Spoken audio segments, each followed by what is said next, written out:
everyone, Amanda Stafford here. Welcome to week 8. Yay, we made it! Really excited to do our final persuasive speech this week, and I've prepared for you guys my week 8 persuasive speech on homeschooling versus public school. It's something I'm very passionate about since I was homeschooled from the 2nd grade all the way up through high school. And I'm now homeschooling my 2 oldest children. They will be starting kindergarten this fall. So I'm very excited about talking about this with you guys. So I hope you guys enjoy my speech. The debate over which method of education is better has been going on for years. However, homeschooling has repeatedly come out on top. And it's on the rise. In 1999, the National Center for Education Statistics reported that there were approximately 850,000 students being homeschooled. Fast forward to 2011, and an estimated 1,770,000 were being educated at home. Today, the number is still climbing. As you guys can see, I prepared a chart for you so that you can see the number of homeschooled children is shaded in blue here.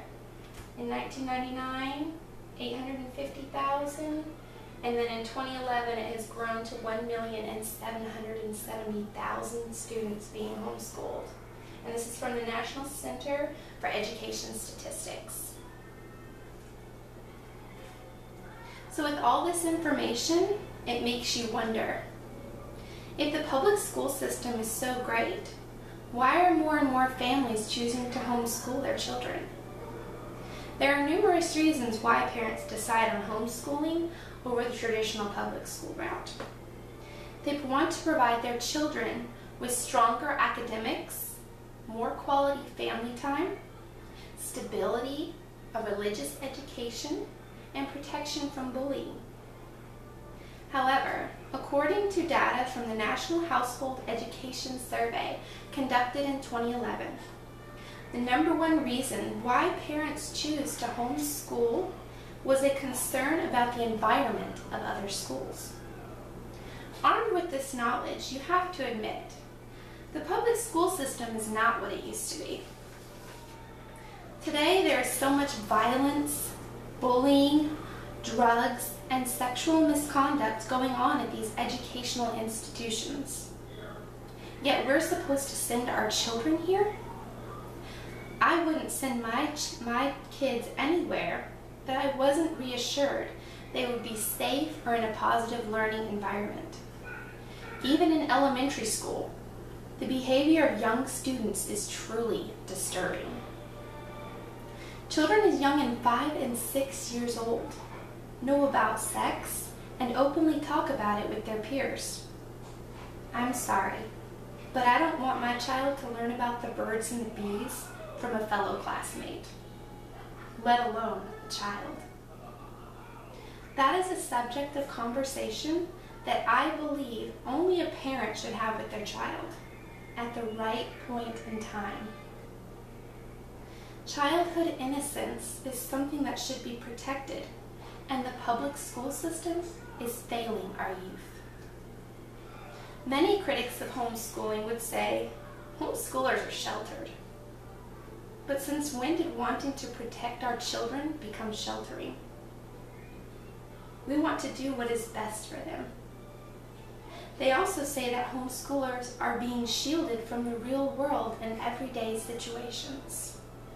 However, I have to disagree.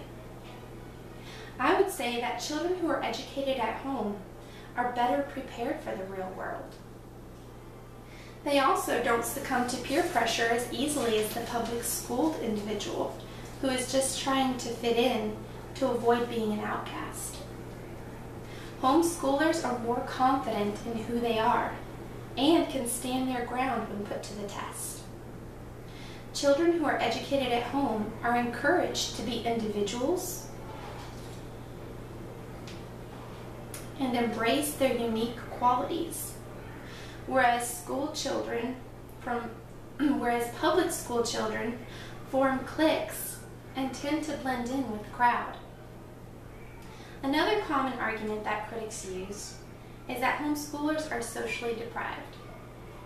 This one is the most frustrating of arguments because it's based off of assumptions and couldn't be further from the truth. Homeschoolers get their socialization from numerous sources. They are involved in their community, church functions, sports, youth groups, co-ops, scouts, neighborhood friends, and family members. They also relate better to adults and children of other ages because they are constantly exposed to various groups, versus public school students who are trapped in a classroom with only children their own age. I have to say, I have had my own personal experiences with these such assumptions. When I worked at a gymnastics academy when I was 16 years old, one of my fellow coworkers, who also happened to be a public school teacher, said that I was one of the most normal homeschoolers that she had ever met. Normal. At first I was a bit taken aback and offended by her comment, but I quickly reminded myself that this was only someone who was truly ignorant of the facts. When the direct observation form of the Child Behavior Checklist was administered by education researcher Dr. Larry Shires to identify 97 problematic behaviors in 2 groups of children, traditionally schooled students exuded 8 times as many antisocial traits than their homeschooled counterparts. This lies in direct contrast to claims by public schoolers that exposure to campus life leads to proper socialization. Homeschooling is simply the better choice, and let me tell you why. First of all, homeschooling benefits the individual child. The parent can tailor educational instruction based on each child's unique learning abilities. They receive more one-on-one attention, as well as advance at their own pace.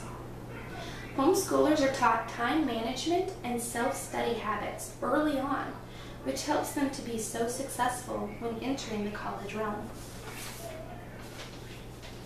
Homeschooling also builds stronger family ties. With more time spent at home with their parents and siblings, the child is able to form a better relationship with each family member. Due to having this strong family bond, homeschoolers tend to be better morally educated and constantly drilled on manners and proper behavior. Homeschoolers also outperform their public school peers academically. According to the Washington Times, a study was conducted in which homeschoolers scored 34 to 39 percentile points higher than the norm on standardized achievement tests. The homeschool national average ranged from the 84th percentile for language, math, and social studies to the 89th percentile for reading, while the average public school student taking these same standardized tests scored at the 50th percentile in each subject area. As you can see from this chart right here that I prepared, it shows the academic achievement from grades K through 12. The blue shaded is the homeschooled students, and the green shaded is the public school students. And as you can see, for reading, language, math, science, social studies, core, and composite, the homeschool students scored quite higher than the public school students did, while the public school students scored an average of 50th percentile in every subject category. That's quite impressive. So there you have it. On the debate over which method of education is superior, I think the evidence is clear. Homeschooling your child is far more beneficial than sending them to any public school. Thank you.